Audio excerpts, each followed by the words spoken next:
All right, welcome back everybody. So this week we're going to take a look at the Envirolak water-based primer and the 200 series top coat. Let's get to it.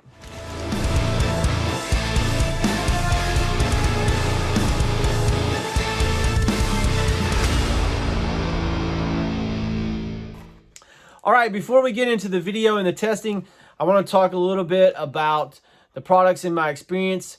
So I have to say that bar none, this is one of the top 3 or 4 best water-based primers on the market. The reason I say that is the solid content is through the roof.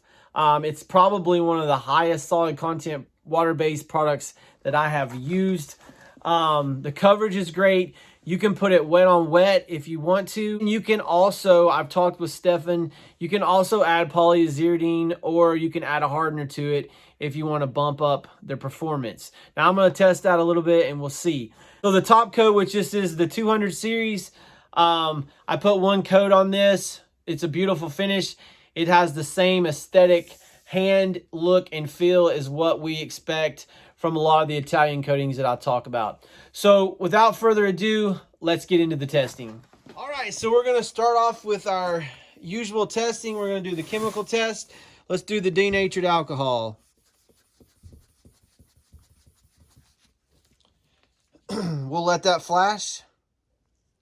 Okay, so denatured alcohol, we got a little bit of glossing on the outside and a little bit of rub through on this.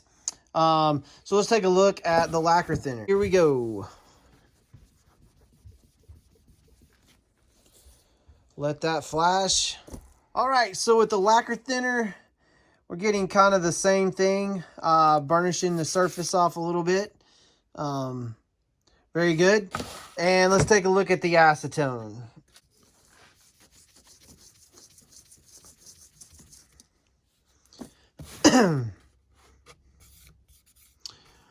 All right, so with the acetone, same thing. We got it glossed the surface. So pretty much with all 3 of those, we're getting the same thing. So I would say on the chemical resistance, it's not quite up to a conversion varnish coating pigmented, but it's very, very close. And that's pretty good for a single component water base with no hardeners or anything. So, you know, it's what you would expect from most of the others on the market. Okay, let's try the Mar resistance. All right, so that's interesting. It did leave us a, what they call a nickel mark.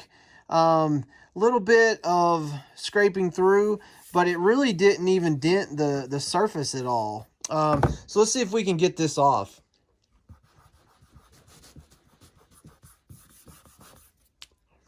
So basically just a little bit of water will take that out.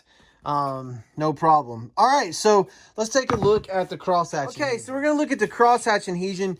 Now, I will say that when I was cutting this, it was kind of cutting slivers off of this, and so a lot of this kind of got chippy on me. So I think it may be... All right, and so we didn't get much pull at all. All right, so what's my final thoughts? On the chemical resistance side, it seems pretty much par of the course from what we've seen from any other single component water-based system without adding hardeners or crosslinkers to it, which you can do to this coating if you want to try it and see what kind of results you get. As far as the Mar resistance, I do think it's very impressive. It's really almost not going to scratch, so it's kind of like a trade-off from what we've seen with a lot of polyurethanes where basically they just dent the wood. This one you can't dent the wood, but it has such a hard outer shell that when you do a crosshatch adhesion, the coating does see a little bit on the chippy side, which is kind of what we saw from the other one. Now, am I saying that's a bad thing? No, I think it's just a trade-off on, you know, do you want your wood to dent or do you not want your wood to dent? So it's something to consider when you're looking at the different coatings. Now, as far as the performance of this coating and the vertical hang and those things, I think this is one of the best out there. You're going to be able to hang this stuff at 7 to 8 wet mills. Again, the primer, I can't really say enough good things about that. It's one of the best that I've worked with, and you can add the hardeners and the polyaziridine if you want to. So check out the guys from Envirolak. Also, I do want to say a couple things that they do have some really cool things coming in the future, and I'm going to have Stefan back on the show, on the podcast, to talk about those things. So I hope you guys enjoyed the video. Make sure you like and subscribe. You can catch me on LinkedIn, TikTok, Instagram, Facebook. And remember, above all, test, don't guess. We'll catch you next week.